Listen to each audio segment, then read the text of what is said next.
Greetings, fellow art educators. I am happy to be able to present this research to you.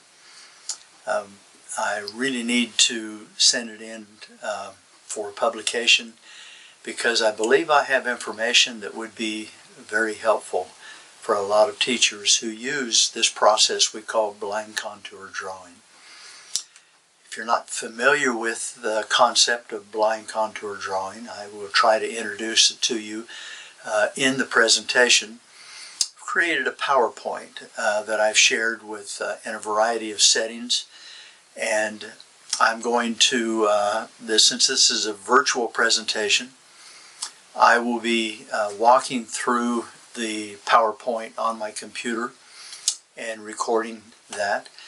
And so please, if you have any questions, send me an email. My email is in the PowerPoint, jkeller@harding.edu. I would be glad to hear from you. I would also, if I were in the audience personally, I would be asking for a show of hands. How many of you have done blind contour drawing as a student? And then how many of you use blind contour drawing as a teacher? Interesting responses to that. Blind contour drawing was used for decades in the middle part of the 20th century. And again, I'll go into some of the background of the process, where it started. Eventually, blind contour drawing became an instrument teachers would use not so much to teach realistic drawing skills, or to be more specifically naturalistic drawing skills, which I'll explain later, but it became a tool to create a form of abstraction. There's kind of a delightful quality to blind contour drawings, an emphasis on contour and what looks like reckless disregard for realism. And so you end up with an abstraction if a blind contour drawing is really done the way it is supposed to be done. That is, when you're looking at your subject only, imagining that you are actually over there touching your subject and moving your pencil slowly along the contours of the subject, but in fact your pencil is moving on the paper, but you're not looking at it while you draw. Of course, it's an exercise in eye-hand coordination.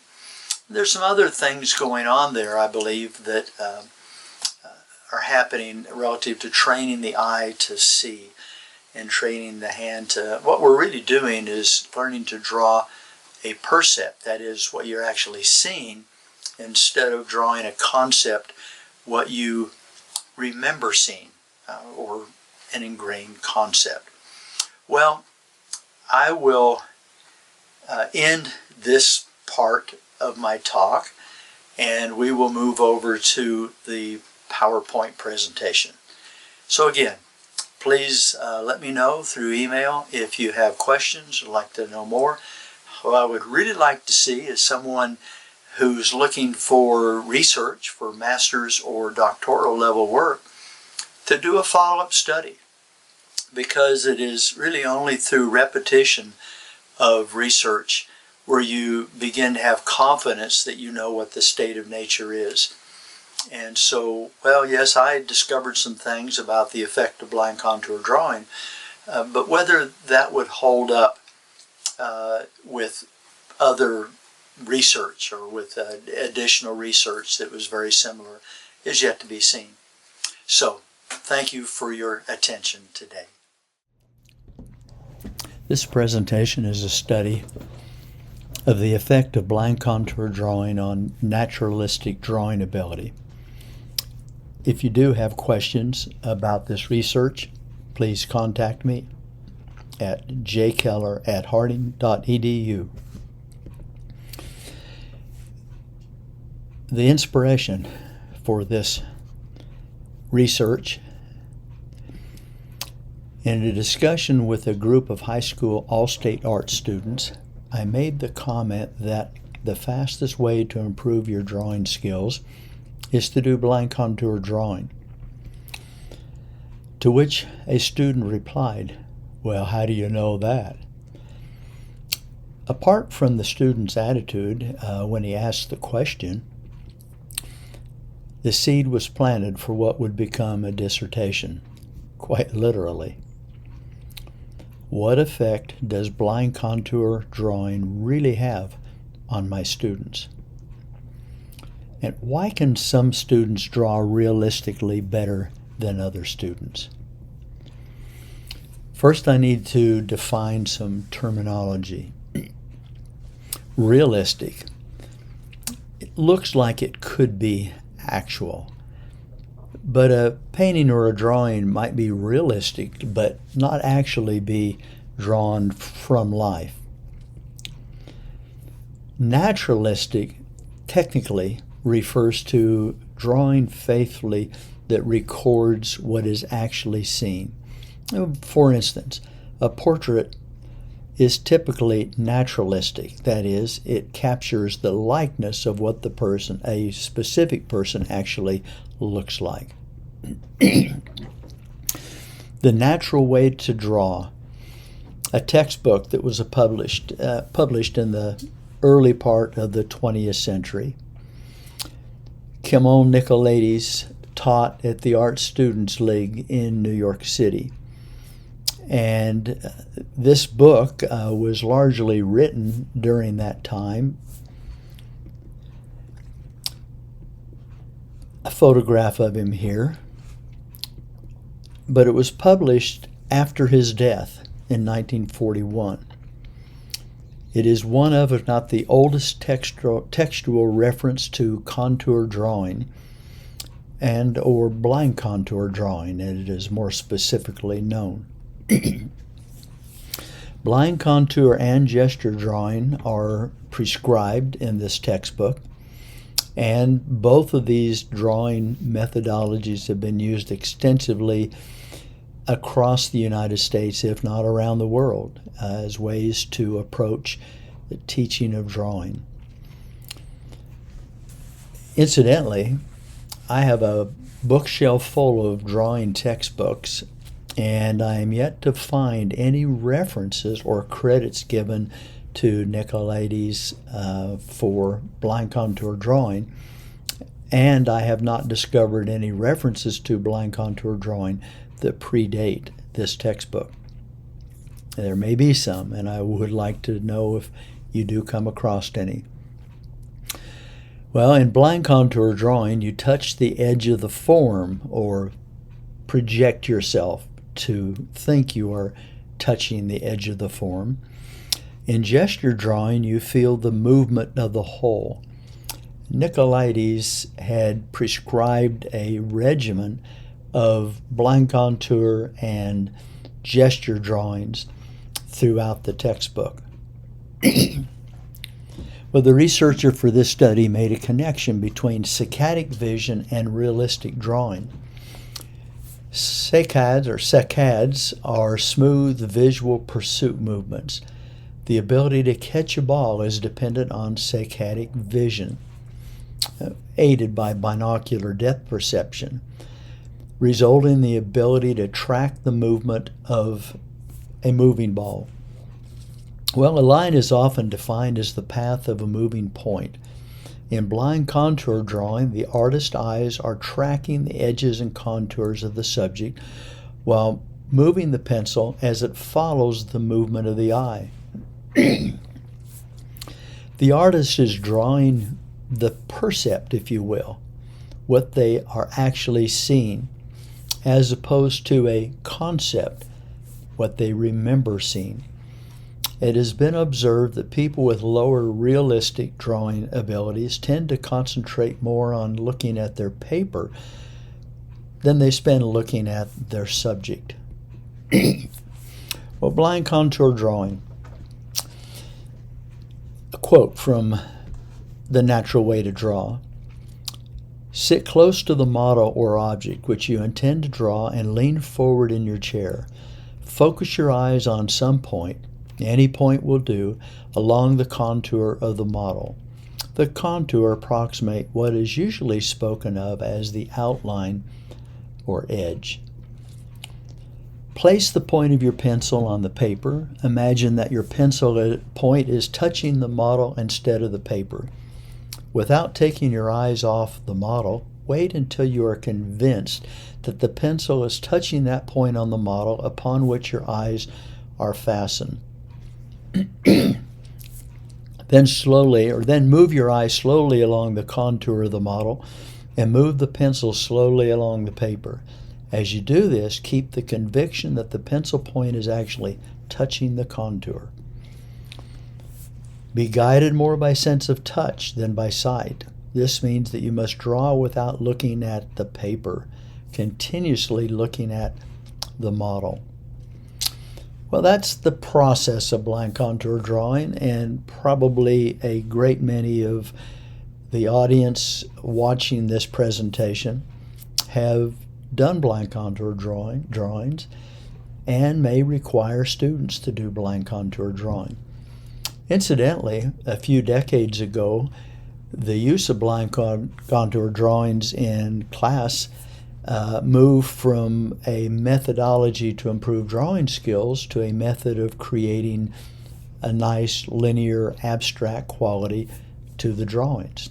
Well, that aside, I worked up 4 hypotheses. Number 1, individuals who have previously drawn an object using the blind contour technique will demonstrate a higher ability to draw the same object naturalistically than individuals who have previously drawn the object using no prescribed technique. Hypothesis 2. Individuals who have practiced blind contour drawing will show a greater ability to draw naturalistically than individuals who have spent an equal amount of time drawing with no prescribed technique. Footnote here, hypothesis number 1 has to do with the ability to draw a specific object. The second hypothesis has to do with a learned, increased ability to draw anything. Number 3, individuals with higher naturalistic drawing ability spend more time looking at the subject they are drawing than do those individuals with lower naturalistic drawing ability. And number 4, after being exposed to blind contour drawing, individuals will spend more time observing the subject while they are drawing. So there you have it. The research design. I used a pre-test, post-test, repeated measures design with 2 treatment groups. The pre-test was used to determine their naturalistic drawing ability. The repeated measures tests were used to determine if blind contour drawing had an immediate effect on drawing ability. The post-test measured the overall improvement in drawing ability. And observation time. At the end of the series of blind contour drawings and the control group doing an equal amount of time just practice drawing with no prescribed approach, the researcher videotaped drawing sessions. The drawing session was used to determine the relationship between 1, observation time and drawing ability, and 2, the effect of blind contour drawing on observation time. The pretest drawing, to determine what their skills were before doing any blind contour drawing, I used my daughter's tricycle. It had a combination of some curvilinear forms and some rather geometric forms, so I thought it would be a good subject. And I should note that the few people in my experiment, 2 groups of about 25 in each group, control group and a test group, those who had ever done blind contour drawing before, the data from them was eliminated from the study. There were also, it was mostly girls in this test, young women, elementary education majors. There were several boys in those classes, and in order to have a consistent group of subjects, I eliminated the information or the data from the few boys. So this is all females, college age, not art majors. I had them all draw a pre-test. Then they drew a hip bone of a cow, a skull of a cow, a rather large cottonwood tree limb. This was about 5 feet in length. My daughter's rocking chair. And I wanted to include the human form. And so I used this classical bust. One of the major issues, and there were two issues as I perceive it with this whole research. One was the idea that drawing, how do you test drawing accuracy? Well, to test drawing accuracy, everybody has to be drawing exactly the same view, which you can't do in a studio setting where everybody is drawing an object, sitting around that object. So I set it up so they would do drawing from an actual object as if it was a studio, still life or drawing assignment. Well, I'll show you how I handled the rating in just a minute here. The pre-test drawing practice was from the actual object, the tricycle. But for the test on their drawing ability, I projected an image of the tricycle, and of course the projection and the room lighting accommodated their ability to see that tricycle better than you can in this slide. But to control the point of view, their point of view, the pretest drawing was done while looking at a projection of the object. Well, part of research is documenting precisely what you did and how you did it in case someone would like to replicate the experiment, and I would really like to see someone replicate this experiment, because it is only through redundancy in research that one can establish what the true state of nature is. So this is a floor plan drawing of the room and the way I had the experiment set up. The students, the rows of tables, and I have the exact dimensions here, table heights, chair heights, the scale of the drawing, not that it matters on this projection. So that's the setup. Not a typical studio drawing classroom, but I needed to be able to control for rating the quality or the quality of the drawings. Well, that observation time and drawing ability, after we went through the exercises of blind contour drawing and just practice drawing, I scheduled all of the students in both groups, all of the subjects in both groups, to a 10-minute drawing session that I videotaped. This is their subject, this Dieffenbachia plant, as the subject for the drawing used to determine the time the students spent observing their subject, as opposed to looking at their paper. I had noticed years before that students who did not have a very high drawing level would glance at their subject and then spend a lot of time looking at their paper. I am assuming they were drawing their concept of what it was they were seeing, not their visual percept. After the sessions where one group did blind contour drawings and the other group did practice drawing with no prescribed technique, everyone was asked to draw this plant. The setup for that was a videotape session. This is the monitor while one of the students was doing the drawing. They were given the 10 minutes, and the time spent looking at the plant versus looking at the drawing was then analyzed. I had a computer program where a couple touches of the keyboard could track the timing of looking down at the paper versus looking up at the plant. That was done by two different individuals, so I got two readings on that data. This is the arrangement. Students sat at the table with a white piece of paper in front of them and the plant where they could see it. And I was behind the camera. The mirror was used to help determine when they were drawing. You could see the hand movement, and I could obviously see when they were looking at the plant versus looking down.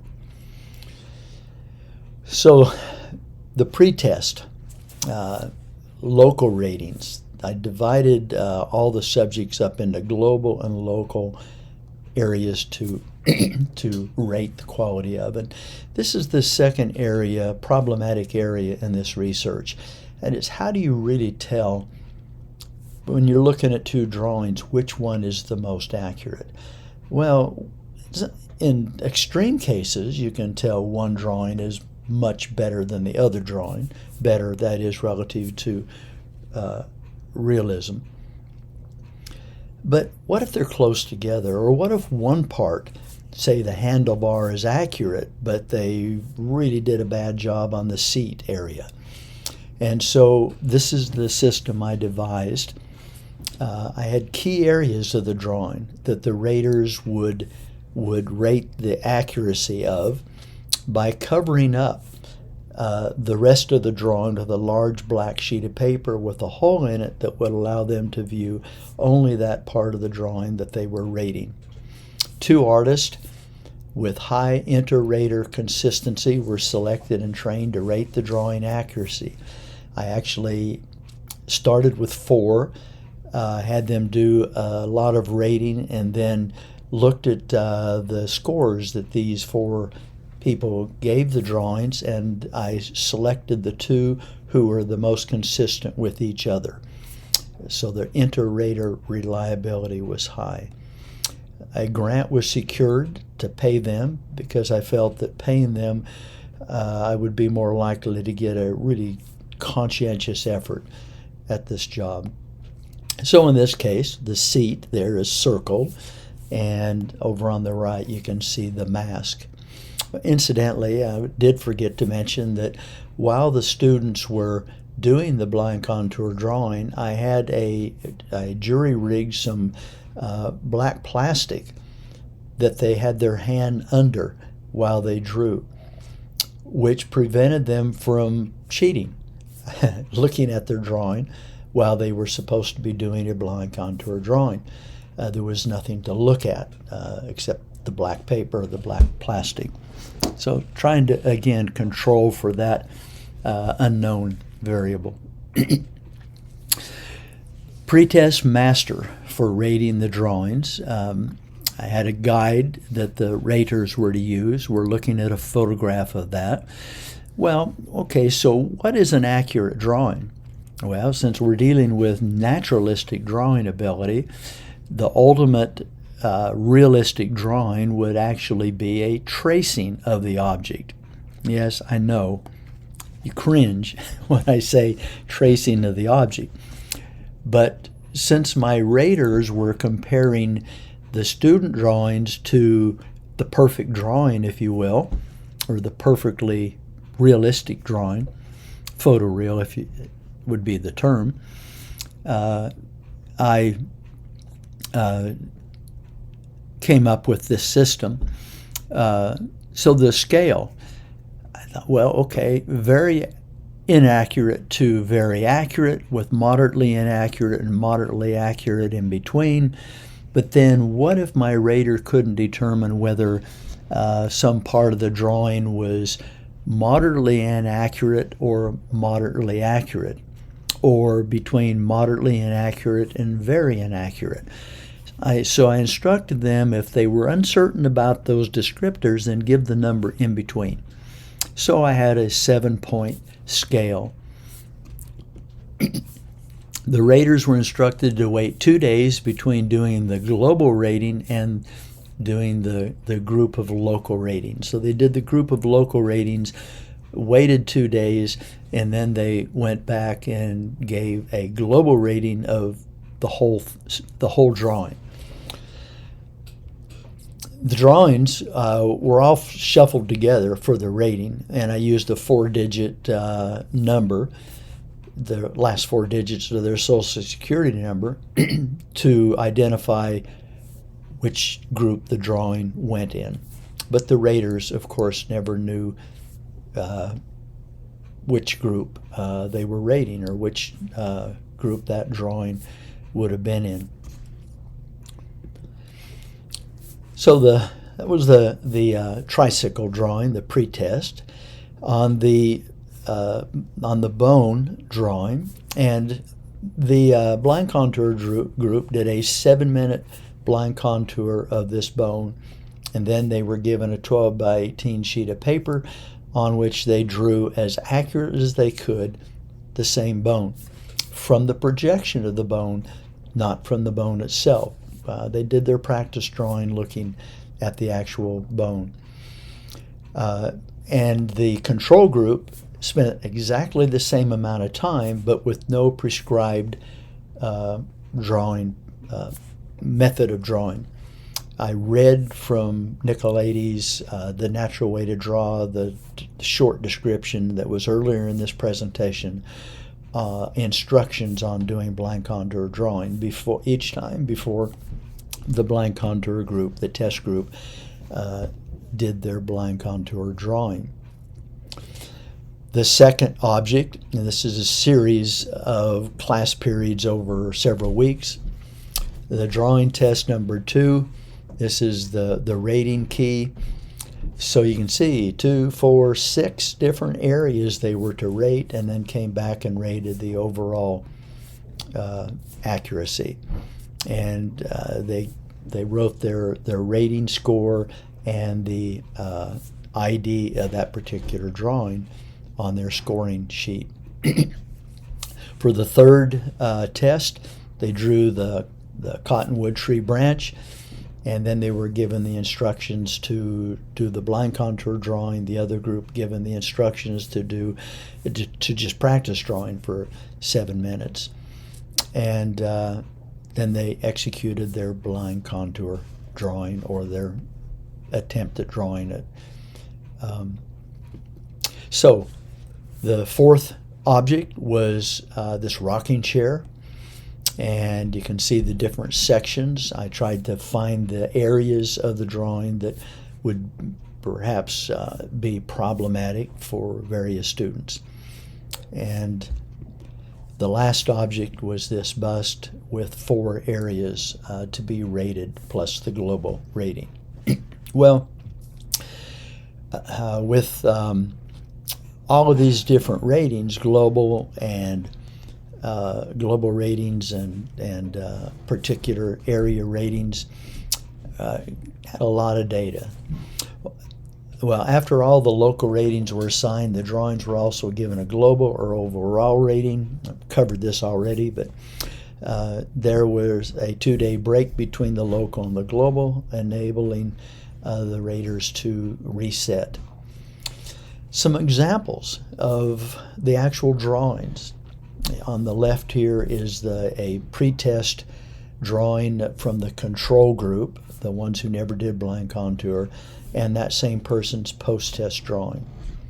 Another example from the control group, pretest drawing, post-test drawing. Typically, there isn't going to be much difference here. They did do some drawing in between, but you wouldn't expect one drawing to be appreciably better than the other drawing. Then the treatment group, their pretest drawing and a post-test drawing. The student had done a series of blind contour drawings after the pretest, or this is the pretest of the tricycle, and the post-test of the tricycle. No blind contour drawing was done before they did the first drawing. A series of about an hour and a half total of blind contour drawing, before the student did the post-test. The treatment group, example of a pre-test and a post-test. The second example for the treatment group. Treatment group, example 3, the pre-test and the post-test. And a treatment group, example 4, pre-test and post-test. Well, that gave me a lot of numbers. The decimal points served no function, so I threw those away. We have here group 1, which was the treatment group. They had done blind contour drawings. I have their ID, then T1, T2, T3, T4, T5, the post-test, and then the follow-up video. And the experiment yielded a little over 370 drawings in total. There were 3 to 6 local ratings and 1 global rating for each drawing. 2 raters with high inter-rater reliability had been selected and trained and hired to rate the drawings. The total number of ratings for each drawing ranged from 10 to 14. All scores were combined to yield 1 mean score for each drawing, and the decimal was dropped. For both groups, multiple regression analysis was used to predict scores when actual scores were missing. Why would there be missing scores? Well, I had some students absent due to illness during that time, and I assumed I would have to throw that person data out. And my research, the people helping me with the statistical analysis said, no, don't throw that data away. It's good information. We can use a multiple regression formula and plug in scores. And it is my understanding, or I was told, that the number that you see where there's 1 asterisk, that number the student actually did not do a drawing that day, but had they been there, that score might be more representative of what they would have done had they been there, because it's a combination of the difficulty of that assignment relative to that was determined by overall scores for all people, all 50 of them, and their own scores. So a regression score was plugged in, and where there's 2 asterisks, I was unable to attain due to a scheduling conflict with the person. So, hypothesis number 1. Blind contour drawing of an object will improve one's ability to draw that object. The implication is here naturalistically or photorealistically. Repeated measures analysis of covariance was used. A significant effect was found between groups. Hypothesis number 1 was retained. You need to understand that you have 2 groups. One group's average score is going to be higher than the other group.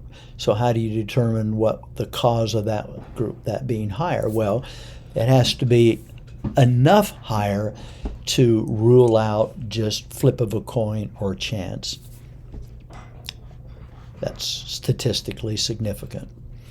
Hypothesis number 2, blind contour drawing will improve one's drawing ability faster than non-prescribed drawing, practice drawing. Analysis of covariance was used to test the hypothesis. Though the drawing ability of the blind contour group was improved more than that of the control group, there was not enough improvement to be statistically significant. Hypothesis 2 was rejected. That is, the length of time that the students did blind contour drawing was evidently not enough to improve their overall drawing skills, if in fact blind contour drawing does improve their skills more than other types of drawing or non-prescribed. Well, we had established already with hypothesis 1 that yes, blind contour drawing will improve one's ability to draw a specific object that they've done a blind contour drawing of, more so than if they had just practiced drawing that object. Hypothesis 3, individuals with higher than average drawing ability spend more time looking at the subject they are drawing than do individuals with lower drawing ability. This hypothesis came out of several decades of my own observation of students drawing. Pooling all the scores on all the drawing tests, the average drawing ability for these students was found to be 2.7 on a 7-point scale. 3.0 was described as moderately inaccurate. That makes sense, that students who are not art majors, just off the street young ladies in this case, wanting to be elementary classroom teachers, that their drawing ability would be moderately inaccurate. That's what the average score was. When drawing the plant, students who were above the average, above 2.7 on drawing ability, looked at the plant longer than those who were below that average score. So I essentially had, with my little population here, above average and below average art ability, above and below 2.7. And it was easy enough to find that the students who looked at the subject more actually drew better, and my research validated that. Hypothesis number 4. After being exposed to blind contour drawing, individuals will spend more time observing the subject while they are drawing. I really wanted to know the answer to this one. The results of the video scores indicated that exposure to blind contour drawing did not increase their observation time outside of the experiment. Hypothesis 4 was rejected. I should add a footnote here. It is my belief that if, say, one doubled the amount of time they did blind contour drawing from our 1.5 hours to, say, 3 hours or 6 hours of blind contour drawing, that one research would find that it does improve their overall drawing ability. Well, that's what teachers for decades have been banking on, but no real reason to know that to be the case. And now we do have some information. We know that, I believe that you're going to have your students spend more than 1.5 hours doing blind contour drawings to expect a gain in their overall ability to draw naturalistically. Well, conclusions. Blind contour drawing of an object will increase a person's ability to accurately draw that object more than non-prescribed practice drawing. However, it apparently will take more than 1.5 hours of blind contour drawing, the total amount done by the treatment group, to expect a significant increase in general realistic drawing ability. This research confirmed the relationship between observation time and drawing ability. It also seemed to indicate that both quantitative and qualitative aspects of observation should be considered during drawing instruction. Students need to be encouraged to spend more time looking at their subject, but not just looking at it. How do you look? And this idea that a line is the path of a moving point, and if you can train your eye to watch the tip of that pencil, or if you will, that point move around the surface, then perhaps you will be able to draw better. Teach you how to look, not just more time, quantitative, but also qualitative. Well, if you made it this far in this presentation, I do thank you for watching the entirety of it, and please do contact me if you have further questions. jkeller@harding.edu. Have a good day.